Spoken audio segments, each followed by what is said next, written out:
Assalamualaikum warahmatullahi wabarakatuh dan selamat siang.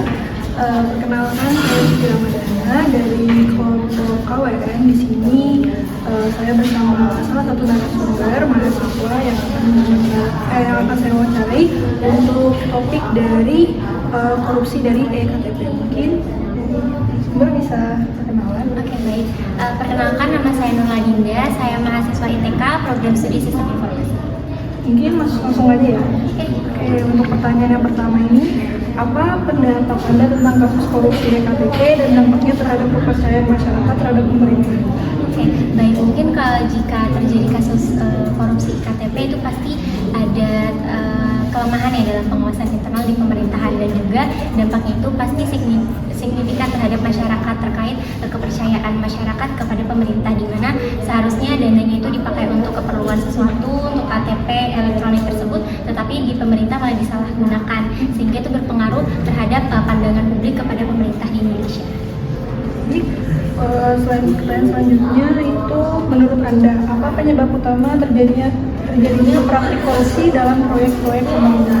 Oke, pastinya kalau misal ada korupsi dalam proyek di pemerintahan, itu pasti orang yang di dalamnya itu mungkin mereka memiliki pikiran untuk menguntungkan dirinya mereka sendiri tanpa harus melihat dampak di sekitarnya. Jadi ketika mereka lebih fokus untuk mementingkan keuntungan untuk diri mereka sendiri, dan juga ada celah yang mungkin bisa untuk melakukan korupsi, makanya mereka bisa sampai melakukan hal yang tidak bertanggung jawab itu. Yang selanjutnya, sebagai mahasiswa, bagaimana Anda melihat peran generasi dalam memberantas korupsi? Itu pasti sangat penting ya untuk memberantas korupsi, karena generasi muda itu dapat banyak literasi terkait hukum, dan juga mereka bisa mengajarkan kepada generasi selanjutnya untuk tidak melanjutkan sikap-sikap yang tidak bertanggung jawab seperti korupsi. Pertanyaan terakhir, jika Anda memiliki kesempatan untuk menyampaikan pesan kepada pemerintah terkait kasus ini, apa yang ingin Anda sampaikan? Mungkin untuk pemerintah Indonesia saat ini ataupun untuk kedepannya, mungkin pemerintah bisa lebih menguatkan di sisi hukumnya. Jadi tidak memandang dulu lagi untuk memberikan sanksi kepada mereka yang bersalah. Jadi untuk itu pemerintah tetap berpegang teguh dengan dengan hukum yang tegas dan juga berlaku, dan tidak memandang orang yang mana yang salah dan mana yang benar. Kita tetap satu tujuan gitu untuk memberantas semua permasalahan sesuai dengan hukum yang berlaku. Nah, korupsi ini kan hanya karena kayak menilai mereka banyak banyak harta lah, melihat banyak harta yang dikeluarkan pemerintah, yang dikeluarkan sebuah negara. Nah, di situ mereka banyak bisa diambil dari segi ini, dari proyek ini, dari beberapa pihak juga, dan juga pemotongan itu kan kayak dari atas turun ke bawah itu sudah terjadi gitu lah, tabiatnya sudah tertanam di diri mereka sendiri. Makanya itu kemungkinan ya mungkin karena kebanyakan ya menurut itu kebanyakan orang tua sih, karena di pemerintahan sekarang ya menurutku ya kalau perannya bagus nih. Ya, terima kasih. Ya, perkenalkan, nama saya Haris Giarto, saya Korprodi Teknik Elektro. Ya, saya sebagai dosen teknik elektro dari 2021 sampai sekarang. Gitu. Salam kenal Pak. Salam kenal. Sebelumnya bisa langsung mulai saja ya Pak? Boleh silakan.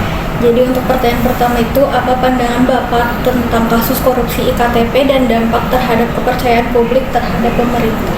Ya, sebetulnya kan KTP itu sebagai salah satu administrasi ya, otomatis itu sangat penting bagi kita khususnya di Indonesia saat ini. Gitu. Tapi sekali lagi korupsi itu nggak baik.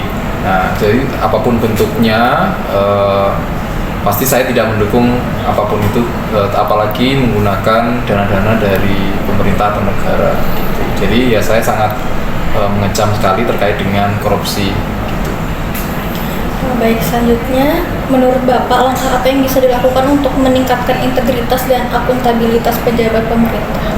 Ya, yang pertama ya harusnya pemerintah itu transparan dulu ya. Jadi semua kegiatan yang dilakukan itu harus dipaparkan secara publik ya, termasuk anggaran yang digunakan, lalu penggunaan untuk apa, jumlahnya berapa, itu harus dipaparkan dahulu ke publik supaya publik paham apa kinerja dan apa yang dibutuhkan oleh pemerintah saat ini gitu sebetulnya.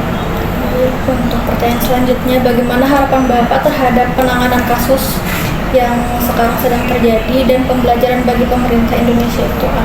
Ya, harapan saya ya segera diselesaikan ya, setidaknya kasus yang sudah ada diselesaikan oleh pemerintah dan segera kena ya, maksudnya segera ditangani dengan baik gitu ya. Harapan saya dengan adanya korupsi EKTP ini khususnya ya, pemerintah sadar bahwa ada beberapa yang perlu digarisbawahi.